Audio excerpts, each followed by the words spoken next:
Hi welcome vision लोग। हम अपनी स्विचिंग टेक्निक में देख रहे हैं। अगला पार्ट है हमारे स्विचिंग टेक्निक का पैकेट स्विचिंग। इससे पहले हम सर्किट स्विचिंग और मैसेज स्विचिंग देख चुके हैं। आज हम देखेंगे पैकेट स्विचिंग। ये हमारे स्विचिंग टेक्निक के पार्ट चल रहे हैं। स्विचिंग टेक्निक में हमने ऑलरेडी पैकेट स्विचिंग को हमने देखा कि पैकेट स्विचिंग होती क्या है। जो पैकेट में हम मतलब ट्रांसमिट कराते हैं, यहाँ पर हम पैकेट में डेटा को ट्रांसमिट कराते हैं। वीडियो को लाइक कीजिए, चैनल को सब्सक्राइब कीजिए। स्टार्ट करते हैं हम पैकेट स्विचिंग। तो पैकेट स्विचिंग रिलेट करती है नेटवर्क लेयर और डेटा लिंक लेयर, ठीक है? मतलब यहाँ पर जो हम कहते हैं जो हमारे पास मैसेज आया, अब मैसेज अलग-अलग पार्ट में डिवाइड होगा मतलब ब्रोक होगा जो इस स्मॉल-स्मॉल पीसेस में, ठीक है? उसके बाद में पैकेट में, सेगमेंट में इस टाइप से मैसेज हमारा कन्वर्ट होता है। कन्वर्ट होने के बाद में हमारा क्या है फिजिकल लेयर के पास जाएगा, फिजिकल लेयर से आगे ट्रांसमिट करेगी। तो ये हमारा पूरा प्रोसेस चलता है अकॉर्डिंग टू ओएसआई मॉडल। ठीक है। तो यहाँ पर जो हम बात कर रहे हैं message broken into smaller piece. अब जो मैसेज छोटे-छोटे पीस में जो हमारा टूट जाता है उसको हम बोलते हैं पैकेट। अब जो हमारा पैकेट है ये हमारा छोटे-छोटे पीस में मैसेज को डिवाइड करने के बाद में पैकेट बन गए। अब वो जो पैकेट होते हैं तो हर पैकेट क्या है इंडिविजुअली सेंडर से रिसीवर की तरफ हमारा ट्रांसमिट होता है, सेंड होता है। सेंडर से रिसीवर की तरफ सेंड होता है। ठीक है। और ये जो हमारा पैकेट स्विचिंग है इसको आज के टाइम में इंटरनेट वगैरह में यही हमारी टेक्निक यूज़ होती है पैकेट स्विचिंग। पैकेट स्विचिंग का भी अगला पार्ट आएगा हमारा डेटाग्राम आगे देखेंगे हम। Every packet contain the information. अब जो भी पैकेट हमारा सेंडर से रिसीवर की तरफ चला, मान लो यहाँ से कि हमारा हमने कोई पैकेट ट्रांसमिट किया और पैकेट जाने के बाद में हमारा इधर गया। तो हर पैकेट के पास जो है कुछ इन्फॉर्मेशन अवेलेबल रहती है उसके हेडर में। जैसे हमारा के पास हो गया सोर्स एड्रेस, क्या उसका सोर्स था, डेस्टिनेशन एड्रेस क्या है और उसका सीक्वेंस नंबर क्या है। ये सारी चीज़ स्टोर रहती है और इसी के अकॉर्डिंग हमारा पैकेट आगे फॉरवर्ड होता है। ठीक है? अब ये भी चीज़ यूज़ करता है जो हमारे इंटरमीडिएट नोड पे packet store at intermediate node and forward. मतलब पैकेट हमारा जो भी इंटरमीडिएटरी नोड होगा हमारे यहाँ पर स्टोर होगा, उसके बाद में हमारा फॉरवर्ड होगा। मतलब स्टोर एंड फॉरवर्ड टेक्निक हमारी ये जो पैकेट स्विचिंग है ये भी यूज़ करता है। जैसे हमने मैसेज स्विचिंग के अंदर देखा था, वहाँ पर ये टेक्निक यूज़ होती थी। यहाँ पर भी ये इस चीज़ को यूज़ करता है स्टोर एंड फॉरवर्ड।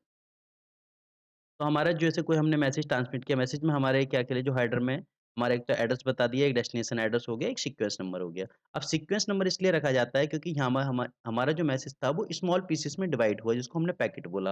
अब हर पैकेट का जो है मान लो कि पैकेट P1, P2, ठीक है, P3 अलग-अलग टाइप के पैकेट थे। अब वो पैकेट का सीक्वेंस नंबर मतलब पहले कौन-सा पैकेट आना चाहिए, तो इसके ऊपर हमने 1 दे दिया, इसके ऊपर 2 दे दिया, इसके ऊपर 3 दे दिया। अब जब हमारे ये ट्रांसमिट होंगे, किसी भी डेडिकेटेड पाथ के थ्रू ये ट्रांसमिट होंगे और रिसीवर के पास पहुँचेंगे, तो रिसीवर इन पैकेट को रिसीव करेगा, ठीक है। अगर इनके पास सीक्वेंस नंबर नहीं होगा तो ये रिसीवर ये पता नहीं लगा पाएगा कि कौन-सा पैकेट हमें पहले यूज़ करना है, कौन-सा बाद में। उनको मतलब उनका सीक्वेंस क्या है, इस वजह से यहाँ पर हमारा सीक्वेंस नंबर हम यूज़ करते हैं, ठीक है। अब जो हमारा डेस्टिनेशन एड्रेस में है जैसे आईपी एड्रेस यूज़ करते हैं हम, डेस्टिनेशन आईपी एड्रेस या सोर्स का IP address, internet protocol address वगैरह हम यूज़ करते हैं, ठीक है। तो सीक्वेंस नंबर क्या करते हैं पैकेट को रीऑर्डर करने में हेल्प करते हैं, इसके बाद में मिसिंग पैकेट को डिटेक्ट करते हैं।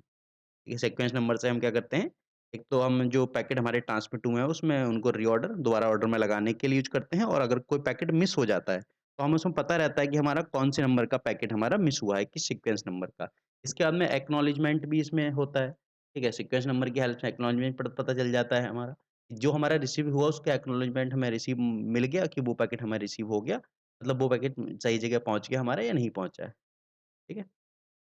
अब ये काम कैसे कर रहा है? जैसे हम ऑलरेडी देख चुके हैं कि हमारे यहाँ पर पैकेट में कन्वर्ट होगा डेटा, पैकेट के बाद में ये पैकेट ट्रांसमिट होंगे इंटरमीडिएट नोड पे, यहाँ पर स्टोर हो जाएँगे। स्टोर होने के बाद में देखेगा कौन-सा हमारा बेस्ट पाथ है, मतलब किस पाथ के थ्रू हमें फॉरवर्ड करना चाहिए जो पैकेट है। ठीक है, मान लो ये पाथ ले लिया, यही पाथ ले लिया, किसी भी पाथ को वो ले सकता है, उस पाथ के अकॉर्डिंग क्या होगा हमारा जो मैसेज है वो या जो पैकेट है हमारा वो ट्रांसमिट होगा। ठीक है? और इंटरनेट जो है कंप्लीटली पैकेट स्विचिंग नेटवर्क ही है। मतलब इंटरनेट इसी फ़ॉर्मूले के ऊपर काम करता है, ठीक है। अगली चीज़ ये होती है हमारी कि जैसे हमने यहाँ पर एक पैकेट यूज़ किया, जैसे हमने पैकेट आया हमारे पास, इसके पास एक पैकेट आया, इसने पैकेट को स्टोर किया, फॉरवर्ड कर दिया। इसने फॉरवर्ड किया इसको, अब ये उसको आगे फॉरवर्ड करेगा, जैसे ही वो इसे आगे फॉरवर्ड करेगा, उस टाइम में ये यहाँ पर खाली नहीं बैठा रहेगा। ठीक है? मतलब मान लो कि इसके पास 2 पैकेट थे, ठीक है? इसने पहला पैकेट इसको दे दिया, इसने इधर ट्रांसमिट कर दिया। जैसे ही इसके पास पैकेट फ्री हुआ, तो ये क्या करेगा अपना दूसरा पैकेट फिर इसे भेज देगा और वो दूसरे पैकेट को इस साइड भेज सकता है या इस साइड भेज सकता है या अगर यही खाली हो गया तो इस साइड भेज सकता है। मतलब किसी भी डायरेक्शन में उसको फॉरवर्ड करा सकता है। इसका मतलब क्या है हमारे यहाँ पर डेटा लगातार फ्लो रहेगा, जिस टाइप से उसे पाथ मिलता रहेगा, ठीक है? उस टाइप से हमारा डेटा फ्लो होता रहेगा। जब हमने यहाँ पर स्टोर करके रखा मतलब हमने यहाँ पे स्टोर कर लिया, तो स्टोर करेंगे तो हमारा टाइम खराब होगा। मतलब कि हमारा जो डेटा ट्रांसमिट होना है उसमें हमने क्या दिखाई देगी डिले, ठीक है? तो बाकी के कंपेयर में हमें हमें यहाँ पर इस टेक्निक के अंदर डिले प्रॉब्लम ज़्यादा फेस करनी पड़ती है। क्योंकि यहाँ पर हम स्टोर करके रख रहे हैं उस पैकेट को। जब स्टोर होगा, ठीक है? उसके बाद में हम फॉरवर्ड करेंगे, अगर डायरेक्टली फॉरवर्ड कर देते तो स्टोर करने का जो टाइम पीरियड था हमारा वो बच जाता।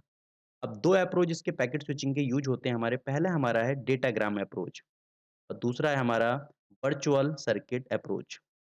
Datagram approach and virtual circuit approach. हम इसको देखेंगे वन बाय वन। पहला हम देखते हैं, स्टार्ट करते हैं, हमारा आता है datagram switching, datagram packet switching. अब डेटाग्राम क्यों बोला गया है इस चीज़ को? डेटाग्राम इसलिए बोला गया है क्योंकि डेटाग्राम हमारा होता है, जब एक मैसेज को हम छोटे-छोटे पीस में कन्वर्ट करा देते हैं, मतलब छोटे-छोटे पीस में हमने किसी मैसेज को तोड़ दिया। अब हर एक इंडिपेंडेंट एंटिटी जो मैसेज की होगी, ठीक है? उसको हमने बोला है डेटाग्राम। या बोल सकते हैं कि जो independent each independent entity of packet is called datagram, उसको हम डेटाग्राम बोलते हैं। इस वजह से इसका नाम है डेटाग्राम पैकेट स्विचिंग। ये पैकेट टेक्निक यूज़ कर रहा है और डेटाग्राम है, ठीक है? तो डेटाग्राम पैकेट स्विचिंग इस वजह से हम इसको बोलते हैं। अगली चीज़ आती है, ये जो है कनेक्शन लेस स्विच, मतलब यहाँ पर पाथ फिक्स नहीं है। ठीक? यहाँ पर जहाँ पर उसे दिखाई देगा जो सेंडर को, मतलब यहाँ पर स्टोर एंड फॉरवर्ड करेगा, तो जहाँ पर उसको दिखाई देगा उसी साइड में ये पैकेट को भेज देगा। ठीक है? मतलब यहाँ पर कोई पाथ फिक्स नहीं है। यहाँ पर मल्टी पाथ हमारे अवेलेबल हैं, जिस पाथ में हमारा मन होगा उस पाथ में ये जो है डेटा को ट्रांसमिट कर देगा आगे। जैसे सर्किट में हम पहले क्या होता था, सर्किट में हम क्या करते थे, पहले पाथ डिसाइड कर लेते थे पहले, सर्किट स्विचिंग में हमने देखा था। ठीक है? लेकिन यहाँ पर कोई भी हमारा पाथ यूज़ कर सकता है, ठीक है? अब जब कोई भी पाथ यूज़ कर सकता है, तो हमारा 1 packet, 2 packet, number of packet जितने होंगे तो सबके साथ हेडर हमने रखना पड़ेगा।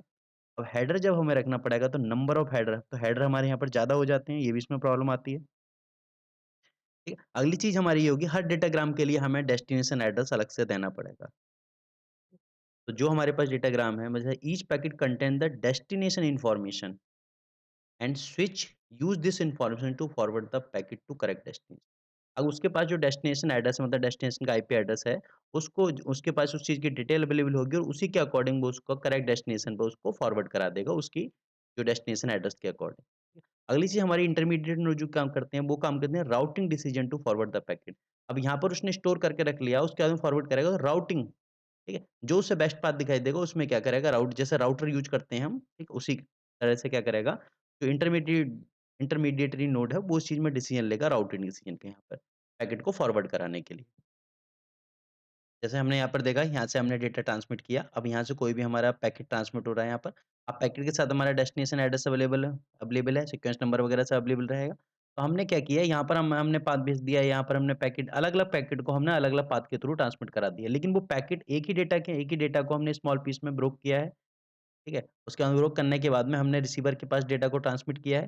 तो वो जो हमारे पैकेट हैं, वो एक ही डेटा के हैं और उन्हीं पैकेट को करने के बाद में हमारे यहाँ पे क्या होगा, रीऑर्डर की प्रॉब्लम आएगी। ठीक? तो उसके बाद में रिसीवर के पास क्या होगा, पैकेट आर रीअसेंबल्ड, मतलब रीऑर्डर होंगे एट रिसीवर। जिस सीक्वेंस में थे उसी सीक्वेंस में लगेंगे और उस सीक्वेंस में आने के बाद में अगर कोई मिस हो गया है तो उस चीज़ को चेक करेगा, ठीक है? लेकिन अगर कोई पैकेट मिस हो गया तो प्रॉब्लम हो जाएगी, क्योंकि यहाँ पे हमें नहीं पता है किस पाथ से पैकेट आया है। हमें ये पता है कि हमारा पाथ पैकेट 1 यहाँ से गया है, पैकेट 2 इधर से गया है। मतलब एक डेडिकेटेड पाथ नहीं है किसी भी पैकेट का। अलग-अलग पैकेट अलग-अलग हमारे पाथ से यहाँ पर रिसीव हुए हैं। तो अगर मिसिंग डेटा हमारे यहाँ पे दिखाई देता है, पैकेट कोई मिस होता है तो हमारे यहाँ पर प्रॉब्लम फेस करनी पड़ेगी। इस टाइप से था हमारा ये। इंटरनेट जो है इसी चीज़ पे काम करता है कि इंटरनेट में जैसे काम होता है, जैसे हमने किसी चीज़ को कोई क्वेरी की, कुछ भी किया इस टाइप से। तो हमारा इसी टाइप से डेटा का ट्रांसमिशन होता है सेंडर और रिसीवर के बीच में इंटरनेट के अंदर। अगला हम देखेंगे, अगला हमारे पास आएगा वर्चुअल सर्किट पैकेट स्विचिंग। ठीक। तो जैसे हमारा दूसरा अप्रोच था वर्चुअल सर्किट अप्रोच, उसमें हम देखेंगे तो वर्चुअल सर्किट अप्रोच में थोड़ा सा डिफरेंस आता है। ये जो है कनेक्शन ओरिएंटेड स्विचिंग है, मतलब कनेक्शन ओरिएंटेड, यहाँ पर पाथ ऑलरेडी डिसाइड होता है जैसे हमारा सर्किट स्विचिंग के अंदर था। लेकिन यहाँ पर क्या कर रहा है, पैकेट को ही स्विच करा रहा है, मतलब पैकेट को ही ट्रांसमिट कर रहा है यहाँ पर हमारा। तो इस वजह से इसका वर्चुअल सर्किट, ठीक है, मतलब सर्किट जो हमारा वर्चुअली एक सर्किट बनेगा यहाँ पे हमारा, ठीक है? मतलब एक पाथ पहले से डिसाइड होगा और वो पाथ बनने के बाद में हमारा डेटा ट्रांसमिशन हमारा यहाँ पर स्टार्ट होता है, ठीक है? तो पहली चीज़ क्या है, ये कनेक्शन ओरिएंटेड स्विचिंग है, ठीक है? यहाँ पर जो हमारा कनेक्शन है वो कनेक्शन फिक्स रहेगा, ठीक है? और एक बार कनेक्शन हमारा फिक्स हो गया ठीक है? तो उसी के ऊपर हमारा डेटा जो है ट्रांसमिट होगा। ठीक?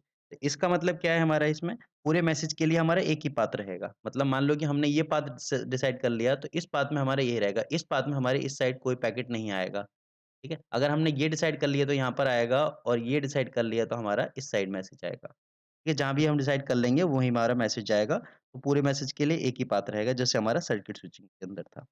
अगली जब देखते हैं path is fixed for duration of logical connection. एक लॉजिकल कनेक्शन बनते टाइम मतलब ड्यूरेशन का मतलब ये है कि जिस टाइम के हम मैसेज को ट्रांसमिट कर रहे हैं, ठीक है? उस टाइम के लिए जो है पाथ फिक्स हो रहा है। अगर हमने उस मैसेज को ट्रांसमिट कर दिया उसके बाद में पाथ हमारा खत्म हो जाएगा। और अगली चीज़ बोला गया है लॉजिकल कनेक्शन। लॉजिकल कनेक्शन का मतलब क्या है कि ये एक ग्लोबल पैकेट होता है, वो ग्लोबल पैकेट एक सोर्स से डेस्टिनेशन की तरफ ट्रांसमिट होगा। और जो वो पाथ सेलेक्ट करेगा, उसी पाथ के ऊपर सारे मतलब एक तरह से ग्लोबल पैकेट ने पाथ चेक कर लिया कि इस पाथ में हमें जाना है। ठीक है? जैसे इस पाथ को सेलेक्ट कर लिया कि इस पाथ में हमें जाना है और ये हमारा बेस्ट पाथ रहेगा। अब बाकी जितने पैकेट होंगे वो सब इसी पाथ को फॉलो करेंगे। ठीक है? मतलब पाथ चेंज नहीं होगा। इसी वजह से बोला गया है लॉजिकल कनेक्शन मतलब यहाँ पर एक लॉजिक के बेस पे यहाँ पर कनेक्शन स्टेबलाइज कर लिया और उस मैसेज के ट्रांसमिट होते ही वो कनेक्शन क्या हो जाएगा ब्रेक हो जाएगा कि कब तक फिक्स है वो path duration of logical connection जब तक हमारा लॉजिकल कनेक्शन बना रहेगा इसी लॉजिकल कनेक्शन की वजह से इसको बोला गया है वर्चुअल सर्किट ये सर्किट स्विचिंग की तरह है लेकिन वर्चुअल सर्किट है इसमें हमारा ठीक है वो कब खत्म हो जाएगा ठीक है वो सिर्फ डिपेंड करेगा ड्यूरेशन ठीक है किस ड्यूरेशन के लिए जो हम मैसेज ट्रांसमिट कर रहे हैं उसके लिए इसी वजह से वर्चुअल इसको सर्किट बोला गया है अगली चीज़ आती है एक हमारा क्या है प्री प्लान्ड रूट स्टेबलाइज़ होगा, ठीक है? मतलब किस पाथ के थ्रू हमें मैसेज को भेजना है। मैसेज भेजने से पहले क्या होगा हमारे एक प्री प्लान्ड पाथ होगा, स्टेबलाइज़ होगा और उसके बाद में कॉल रिक्वेस्ट सेंड होगी मतलब कॉल रिक्वेस्ट सेंड होगी, ठीक है? एक तरफ से कॉल रिक्वेस्ट गई, दूसरी तरफ हमारा क्या होगा कॉल एक्सेप्ट होगी हमारी। तो जैसे ही कॉल रिक्वेस्ट गई और दूसरी तरफ से कॉल एक्सेप्ट हो गई, ठीक है? तो उससे क्या हो गया दोनों के बीच में कनेक्शन स्टेबलाइज़ हो गया सेंडर और रिसीवर के बीच में। अब जैसे कनेक्शन स्टेबलाइज़ हो गया, उसके बाद में हम क्या करेंगे, डेटा हमारा ट्रांसमिट होना स्टार्ट कर देंगे उसी पाथ पे। अब इसमें जो हेडर की प्रॉब्लम आएगी, तो इसमें हेडर हमारे ज़्यादा यूज़ नहीं होंगे क्योंकि हमने जो ग्लोबल पैकेट था, जो हमारे स्टार्टिंग वाला पैकेट था, उसको हमने हेडर दे दिया, ठीक है? उसको हमने बता दिया कि भैया तुम्हारा सोर्स एड्रेस ये रहेगा, ठीक है? मतलब सोर्स आईपी एड्रेस ये रहेगा, डेस्टिनेशन आईपी एड्रेस ये रहेगा, आपका सीक्वेंस नंबर वगैरह सब यही रहेगा, ठीक है? अब जो बाकी जो डेटा है, बाकी जो पैकेट हैं, वो पैकेट सब इसी को फ़ॉलो कर रहे हैं, इसी के पाथ को। जब इसी के पाथ को फ़ॉलो कर रहे हैं, तो हमारा ज़रूरत नहीं होगी हमें दोबारा-दोबारा उसको बताने की। हमारा एक बार हमने बता दिया, तो उसी पाथ को फ़ॉलो करता रहेगा, उसी के ऊपर हमारा जितने भी डेटा हैं, वो आगे ट्रांसमिट होता रहेगा, जो भी हमारे पैकेट हैं। इस वजह से क्या होगा, हमारे सीक्वेंशियल ऑर्डर मेंटेन रहेगा। सीक्वेंशियल ऑर्डर मतलब जो क्योंकि हमारा पाथ एक है, तो जिस पैकेट को पहले भेजा हो गया वो हमारा पहला रिसीव होगा यहाँ पर। तो दू सेकंड पैकेट भेजा गया जैसे पहला रिसीव हो गया, सेकंड हमने यहाँ से भेजा तो यहाँ पर सेकंड रिसीव हो गया, थर्ड भेजा तो थर्ड रिसीव हो गया। तो सीक्वेंशियल ऑर्डर मेंटेन रहता है। इस वजह से सीक्वेंशियल ऑर्डर मेंटेन रहने की वजह से यहाँ पर हमारी जो है रीऑर्डरिंग रिक्वायरमेंट नहीं होती। मतलब यहाँ पर नो रीऑर्डर रिक्वायरमेंट। रीऑर्डर मतलब हमें उस पैकेट को रीऑर्डर करने की रिक्वायरमेंट नहीं होती, क्योंकि हमारा ऑलरेडी सीक्वेंशियल ऑर्डर मेंटेन रहता है हमारा इस वजह से, ठीक। तो यहाँ पर क्योंकि उसकी जो हमारे जो राउटिंग है, ठीक है? तो नोड हमारे जो भी इंटरमीडिएट है वो राउटिंग डिसीजन लेता नहीं है। राउटिंग डिसीजन लेता नहीं है क्योंकि हमारे यहाँ पर पाथ फिक्स होता है, इस वजह से क्या होगा हमारी हुई हुई सीक्वेंशियल ऑर्डर मेंटेन रहेगा और हमें पैकेट को रीऑर्डर करने की रिक्वायरमेंट नहीं होगी और पैकेट के मिस होने की पॉसिबिलिटी हमारे यहाँ पर कम हो जाती है। इस वजह से। तो 2 टाइप के हमारे वर्चुअल सर्किट यूज़ होते हैं। पहला होता है permanent virtual circuit. Permanent virtual circuit मतलब एक बार हमने मैसेज ट्रांसमिट करने के लिए एक परमानेंटली वर्चुअल सर्किट बना लिया, उसी के थ्रू वो मैसेज ट्रांसमिट हो रहा है। एक हमारा होता है switched virtual switching, switched virtual circuit. अब इसमें क्या होगा हर मैसेज के टाइम पे हम उसको स्विच कराएँगे, हम उसमें देखेंगे कि और बेस्ट पाथ अवेलेबल है, कोई और है, इस टाइप से। लेकिन परमानेंट वाले में जिसको हमने एक बार बना दिया, उसी के थ्रू हमारा क्या होगा, वो पैकेट ट्रांसमिट होते रहेंगे। तो ये हमारे हैं 2 टाइप के हमारे आते हैं परमानेंट वर्चुअल सर्किट और दूसरा हमारा आता है ये जो स्विच वर्चुअल सर्किट। तो ये था हमारा वर्चुअल सर्किट पैकेट स्विचिंग या वर्चुअल सर्किट अप्रोच। वीडियो को लाइक कीजिए, चैनल को सब्सक्राइब कीजिए। Thank you everyone.